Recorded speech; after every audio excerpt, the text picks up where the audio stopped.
काश मैं finale week में होती, मैं ट्रॉफी लेके घर जाती या एटलीस्ट मैं टॉप टॉप 3 में होती, तो बहुत अच्छा लगता, खुशी होती। बट जो मुझे मिला मैं उसके लिए तो अनग्रेटफुल नहीं हो सकती हूँ। जो कुछ भी मुझे मिला, इतना प्यार मिला, 14th वीक तक मैं टिक पाई उस घर में। इसी के लिए मैं बहुत ज़्यादा थैंकफुल हूँ भगवान को। आई एम ब्लेस्ड कि मुझे इतना प्यार मिला और भले ही मुझे ट्रॉफी नहीं मिली लेकिन जनता के दिलों में तो मैं ही हूँ अभी भी। एक था रजत का प्लान कि मैं खासूंगा तो टाइम आप बोल देना, बिकॉज़ वो काउंटिंग में, मैथ्स में बहुत अच्छा है। तो वो हमारा प्लान था। पर ठीक है, कहीं न कहीं चीटिंग ही थी और वैसा हो गया तो ठीक है, इट्स ओके। बट मैंने इसीलिए इस मुद्दे पे कन्फ्रंट नहीं किया क्योंकि मुझे पता है कि ईशा का यही काम है, चुगली करना, पीठ पीछे लोगों की बुराई करना, फेस पे बहुत स्वीट-स्वीट, अच्छा-अच्छा बनना, लेकिन पीठ पीछे जाके बिचिंग करना, ऐसी है, वैसी है, ये करती है, तो ईशा ऐसी ही है, वो आदत ही है उसकी। और वो बिग बॉस रियलिटी शो है, तो यही तो रियल पर्सनैलिटी आपकी दिखती है कि आप सामने-सामने बहुत अच्छे हो और पीठ पीछे आप जाके क्या कर रहे हो, बोल रहे हो, वो तो सब देख ही रहे हैं ना दुनिया। तो ये जो चुगली चाची का टैग मिला हुआ है ईशा को, वो परफेक्ट टैग है। उनका वही काम है और वो चुगली करते-करते ही शायद 15वें हफ्ते तक पहुँच गई हैं। नहीं, वो क्या है ना कि वो मैटर तब खत्म हो गया था, लेकिन मेरी मम्मी के दिल में, उनके मन में खत्म नहीं हुआ था। तो हम नहीं मान सकते कि अगर हम उधर मैटर खत्म हो गया मतलब वो खत्म है। मेरी मम्मी मेरे साथ बिग बॉस के घर में रह नहीं रही है। वो मुझे 3 महीने से सिर्फ टीवी पे देख रही है। वो हेल्पलेस है, वो कुछ कर नहीं पा रही है।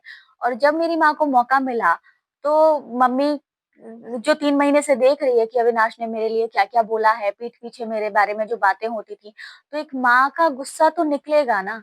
अगर किसी की अगर वो अपनी बेटी के बारे में इस तरह से बातें सुनेगी, तो माँ को जो सही लगा उन्होंने वो किया। कोई भी अपनी बेटी के बारे में इस तरह से बातें बर्दाश्त नहीं कर सकता है। इस बारे में मेरी मम्मी से बात नहीं हुई है, पर पर्सनली मुझे तो बहुत बुरा लगा कि जिस तरह से उन्होंने बोला कि मगरमच्छ के आँसू या ये कैमरे के लिए कर रही है दिखावा, ये सब चीज़ें नहीं अच्छी होती हैं क्योंकि बाहर क्या चल रहा है मुझे पता नहीं है। मुझे सिर्फ वो पता चल रहा है जो मैं सुन रही हूँ।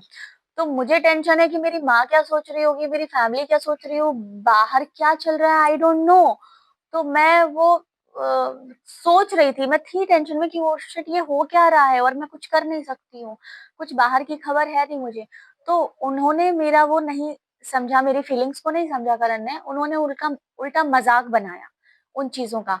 तो ये चीज़ मुझे बहुत ही ज़्यादा हर्ट की। मुझे लगा कि व्हाय, अगर आप किसी की रिस्पेक्ट नहीं कर सकते, अगर आप किसी कोई डिस्टर्ब है और अगर आप उसके साथ खड़े नहीं हो सकते, तो एटलीस्ट उसके पीठ पीछे बुराइयां तो मत करो। ये चीजें करण मेरे बारे में क्या बोल रहे हैं ये तो मैंने बाहर आके देखा ना। करण मेरे पीठ पीछे क्या बोल रहे हैं ये मुझे घर के अंदर तो पता ही नहीं है। मुझे पता तब चला जब मैं घर से बाहर निकली, तभी मैं ये बोल रही हूँ। अगर अभी भी मैं नहीं देखती ये सब चीजें तो मुझे नहीं पता होती। अब ये क्वेश्चन है कि इंसान कभी नहीं बदलता।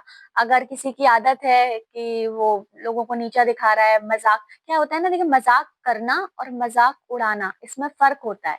और रजत ने मेरे साथ मजाक किया नहीं है, ऑलवेज मेरा मजाक उड़ाया है, मेरे सामने भी, मेरे पीठ पीछे भी।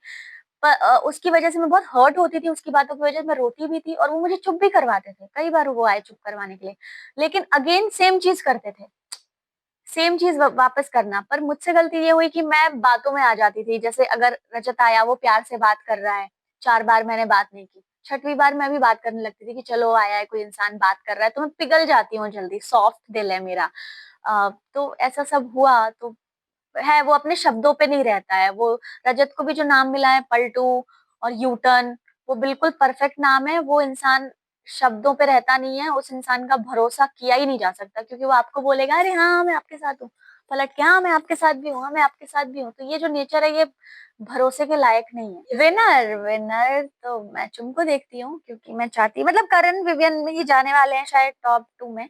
एंड मैं चाहती हूँ पर चुम जाएं और चुम जीतें क्योंकि मैं चाहती हूँ कि बिग बॉस सीजन 18 की ट्रॉफी एक लड़की अपने घर लेके जाए, नारी शक्ति घर लेकर जाए, और वो भी स्मॉल टाउन से है चुम, तो मैं चाहती हूँ वो झंडे गाड़ के आए।